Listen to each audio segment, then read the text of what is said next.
Today we are going to discuss very important topic, which is deserializing. Deserializing POJOs in a REST assured.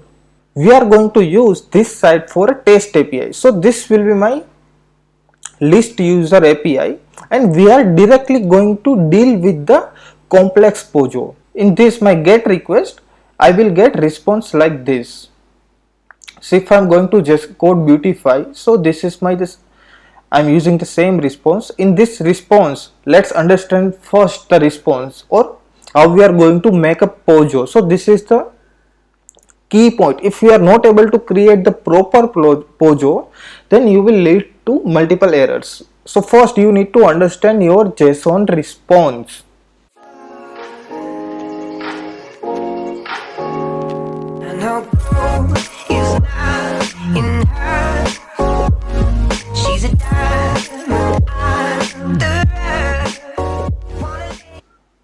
Here in our case, we have this JSON. If I am going to a tree viewer, so I can see here we have key and values pair. So it is starting with the JSON object, and inside JSON object we have 1, 2, 3, 4, 5, 6 values. So we have to create POJOs with 6 parameters. In this case we have created for 3 values. For this request we have to create for the 6 parameter. So let's create a POJO class. So I'm going to my Eclipse. I have created one package which is deserializing POJO. So let me create one class for POJO, and I'm going to give a name as a list users. So we are going to deal with list users API. List user POJO, and I have to use 6 values. So whatever values we have in our request, so let me copy this. I'm going to use private fields for this. First private string page, then private string per page, we have private string total, then we have total pages, private string total pages, then we have data, and last thing we have which is add, private string add. I am removing this. So I have created 6 fields here. Now using this I will have getters and setters for this. So for that, just right click, go to source, generate getters and setters. So I am selecting all and generate. So we will have getters and setters for all the fields, and we need to have one more method which is toString method.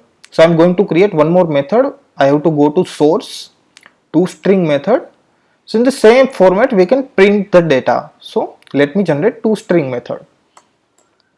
So we have deal with the JSON response. Whatever keys we are getting, for that we have created, using that field we have created POJO.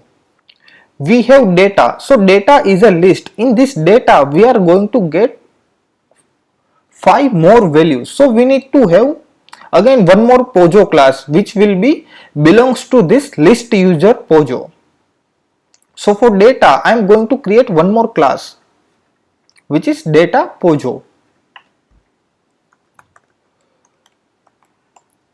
and I have to use these 5 fields to access the data, because this is our key and value pair. So if I'm going to get plain value, then I can use a data as a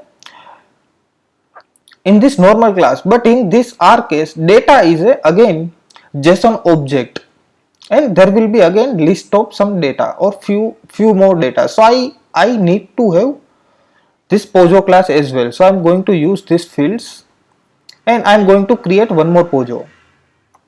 Private string ID, private string email, private string first name, we will have private string last name, and we will have Auta. So we have created POJO for this as well. Let me remove this. The similar way we have to create getters and setters for that, and toString method. So I'm generating getters and setters for that. Select all, generate, and I will have toString method as well. So now we have two Pojo created. Generate toString, select all fields and generate. So I have toString method as well. Now we are going to one more value, which is add. So in add also we have three fields, but the thing is, this is the JSON object and this data is a list. So there is a slight difference, but still we should have three fields for this class. So let me create a one more Pojo, which is add Pojo. So I'm going to create one more class, add Pojo, and in this I will have three fields, which is company, URL and text. Private string company, private string status code, not a status code, we have URL, private string URL, and we have text, private string text. So we have created one more Pojo. Let me going to create a getters and setter for the same. I have to go to source, generate getters setters, select all and generate, and I will have toString method as well. So again I have to go to source, generate toString method, select all and generate. So now we have created all this Pojo. Now there is a one more twist comes here. So if I am going to this list, so this is my list, so we should have list, otherwise we are going to lead to an exception. So data Pojo I need to convert into list. So I am going to my data Pojo class.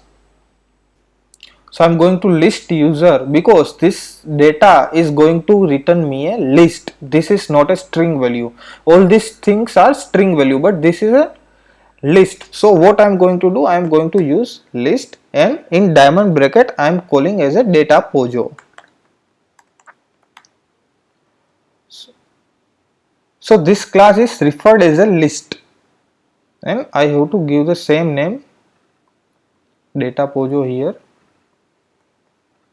and this will be my data. Now if I have converted this string to list, so I will lead to some exception. So here I have to change the return type as well. So this return type will be again list. So I have to change it to list Pojo, and wherever we have used this data, we need to change the return type. So again this is also this string value, instead of this string I have to use list Pojo. List Pojo. If you are not comfortable to do or to make changes, so what I would suggest, don't write getters and setter first write this logic, after that you can have directly generated getters and setters. So if I am going to write this, now simply what I can do, I can generate the getters and setters.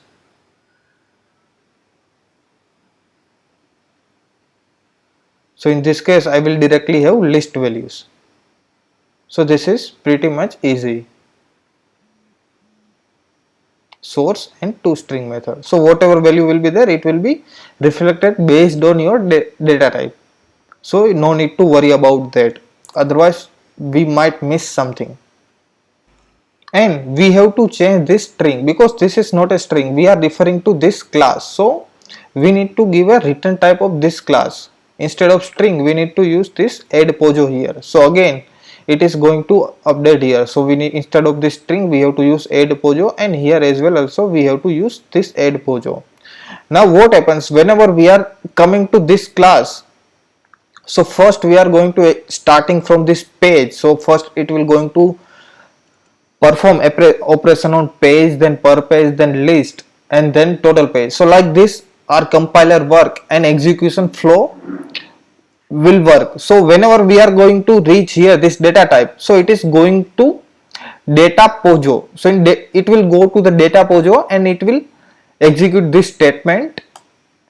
it will store data, and again it will, my compiler comes here and it is showing as a list. So multiple time, how many times we have data in request, let's say we have 10 times data or 5 times, all the data will stored in a list of data Pojo, because we have declared as a list. And whenever we are going to reach here add, then it will go to the add Pojo class, it will execute the statement and we will have a data. We are going to create a test method.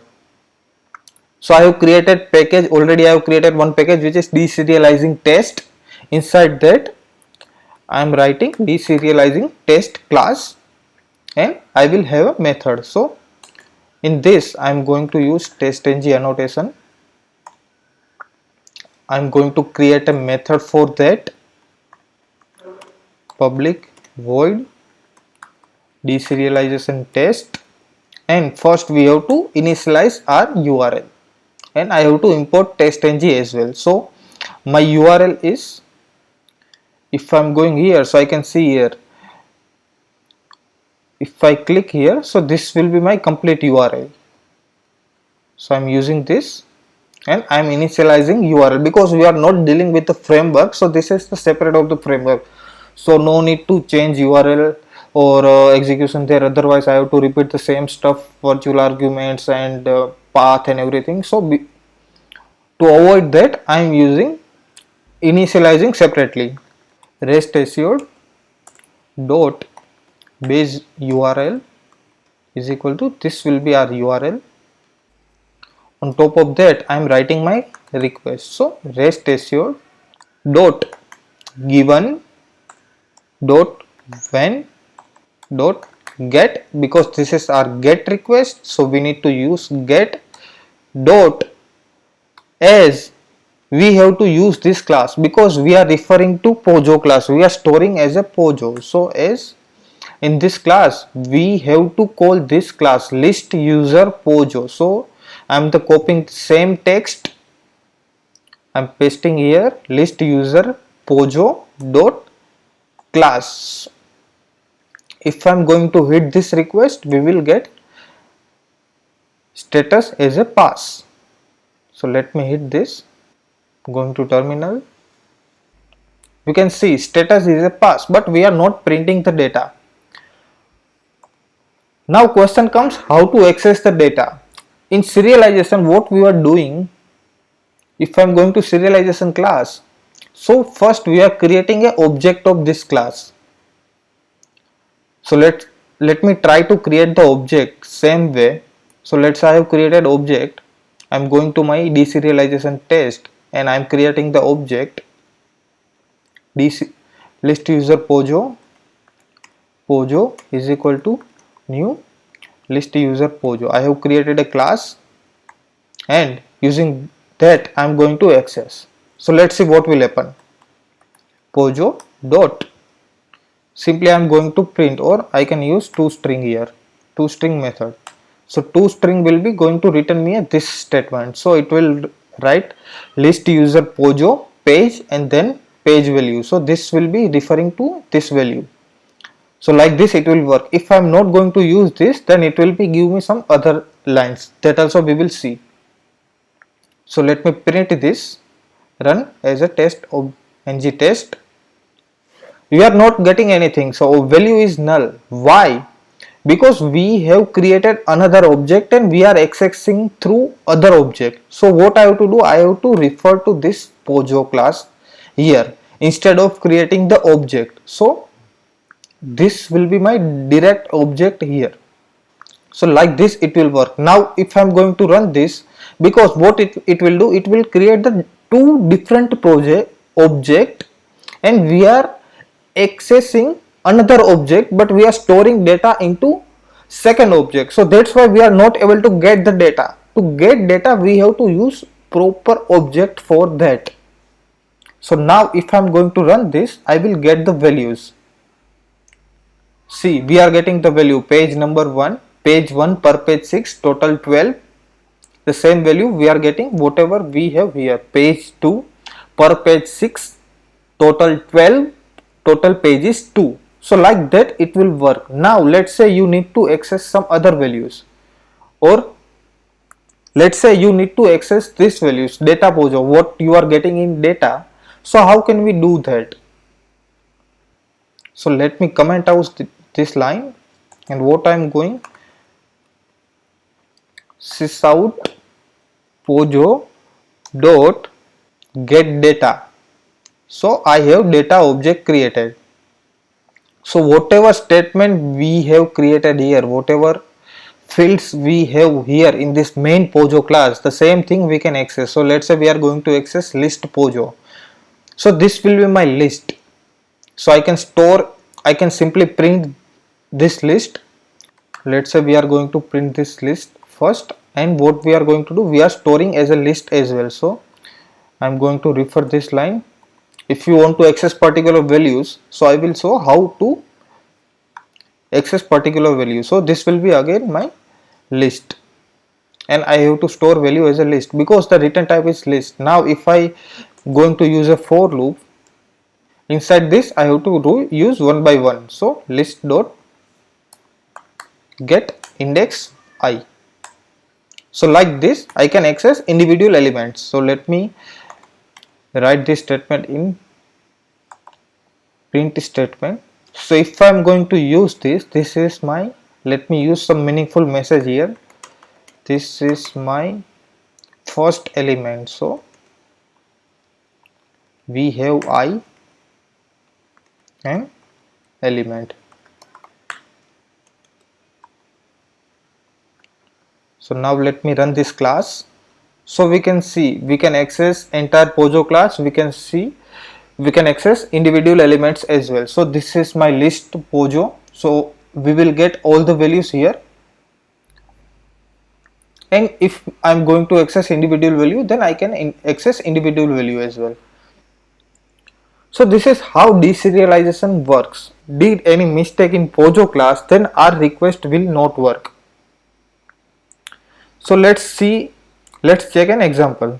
And instead of this list user, I am just removing the list. It will be my, by mistake, let's say this is only string value. Now I have to change here as well. So this is return type is string,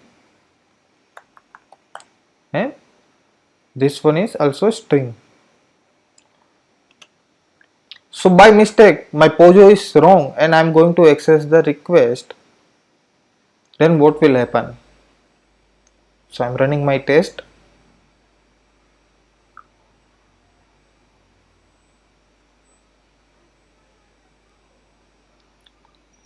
I am getting faster xml.json.datamine.json mapping exception. So my request and my Pojo both are not same. So that's why we are getting JSON mapping exception. So if our Pojo is invalid, then we are not able to access the request. So please make sure before, first we need to understand the response or JSON body, and based on that we have to create a Pojo class.